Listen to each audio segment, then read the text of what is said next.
Alright, I've now filmed this video 3 times because my camera is clearly not working. So we're trying a new camera, we're trying some new angles. Here are all my notes on my phone. So let's see how we do with this. Okay, I got asked this question the other day in my comments about, do I find time to work out? How do I have a routine?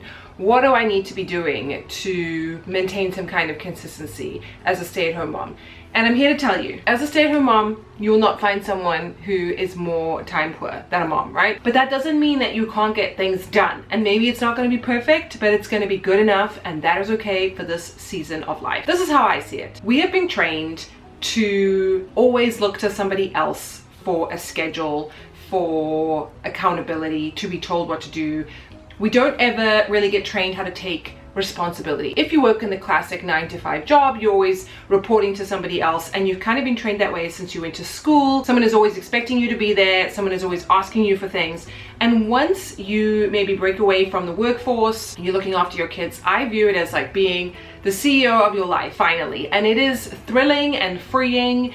And then you're like, whoa, I don't get anything done because I don't know what I'm doing. I don't know how to prioritize, etc. At least that's how I feel. I feel like priorities are always a dime a dozen and I'm being pulled in a million different directions. So I got you. This is what I have been doing to really help me stay on target, to allow me to create the things that I want to do, produce the goals, if you will, each week that I want to achieve for myself outside of motherhood. This also includes paying attention to my health, my strength, my fitness, and keeping my home clean, clutter-free, organized. Because honestly, as I've spoken about many times, clutter distracts me and I need less distractions and more actions. So here you go. This is not going to be groundbreaking, but I implore you to try it and then report back to me. I just have, let's go to the front.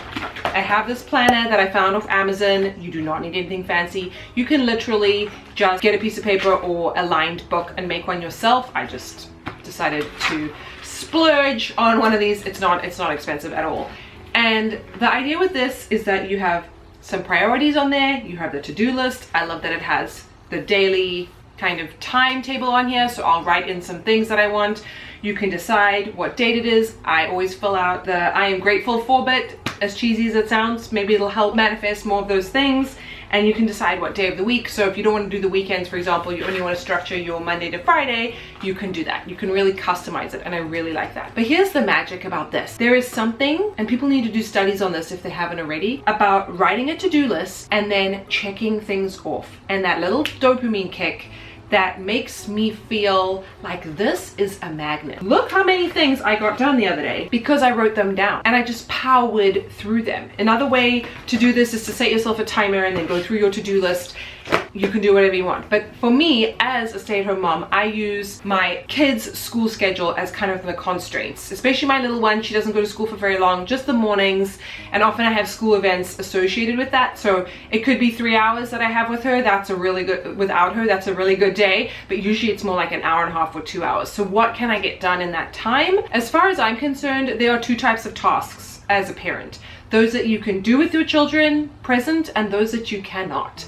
And so any protected time where you don't have kids, where you have childcare, you need to prioritize and be a ninja when it comes to productivity. As it relates to working out, at least for me, that is something that I would call eating the frog, which is as gross as it sounds, which is basically getting the thing that you are least looking forward to out of the way, but know that you need to do. Eating the frog is going to look different for people, but in the context of working out, I try and wake up early. I write it down on my list, knowing that I need to check it off and then get it done, get it out of my day. And then I have innate confidence and I feel proud of myself that I did something I didn't want to do. I think that is basically the mantra of life, doing things you don't want to do. And it just sets me up for the rest of the day because everything else is going to probably be a little more pleasant. I'm going to be looking forward to it that much more than maybe working out at 5:30 in the morning. And I will tell you, this system of just writing things down and having it there and keeping this visible, I keep this in the kitchen or wherever I am. It kind of follows me around, and the fact that I chose a bright pink one, which was kind of by accident, I think really helps because it's glaringly obvious. There's something about it that is very enticing and makes me want to check things off. And when I do this kind of method consistently, I am productive to the next level. Something that has improved my productivity so much is hiding my phone away. You don't need anything fancy. You don't need to go spend money on a lockbox or a subscription service that tracks your screen time. You just need to hide your phone away from eyesight. Put it in a drawer that you don't use often and see how your productivity skyrockets without the distraction. Some things I will say to you: if you are starting a new habit, like maybe you want to start working out consistently, try and do that when you're feeling your best, when you can set yourself up for success. Don't be sick or like on your period or the week before. Make sure that you're doing it at the beginning of your cycle when you feel like you have the most energy, the most like motivation, you're in that masculine energy. That's going to really help you to then carry that habit forward for the rest of the month and then start again. Plus, not everything has to look the same. You know, remember, you're the CEO of your life. You are the boss. You don't have to take orders from anybody. You are holding yourself responsible. You're actually finally putting yourself first and proving to yourself that you can do difficult things.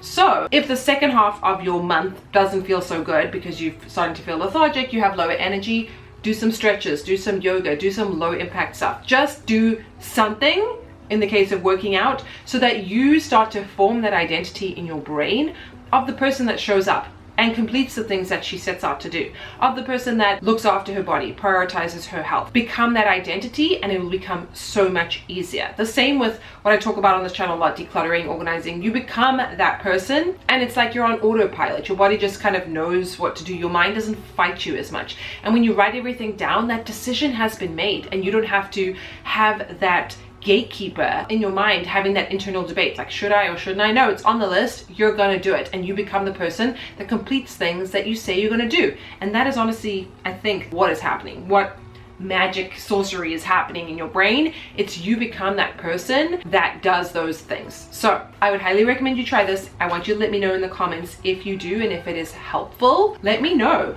what things you've been avoiding and maybe what you've been able to achieve by prioritizing them, writing them down, and checking them off. If you've got to the end of the video, thank you so much. I love you so much. This wide angle definitely helps. So maybe having a new camera is not the worst idea. If you've got to the end of the video, thank you so much for being here.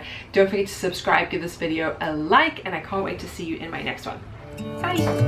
I'm gonna let the sun shine in today.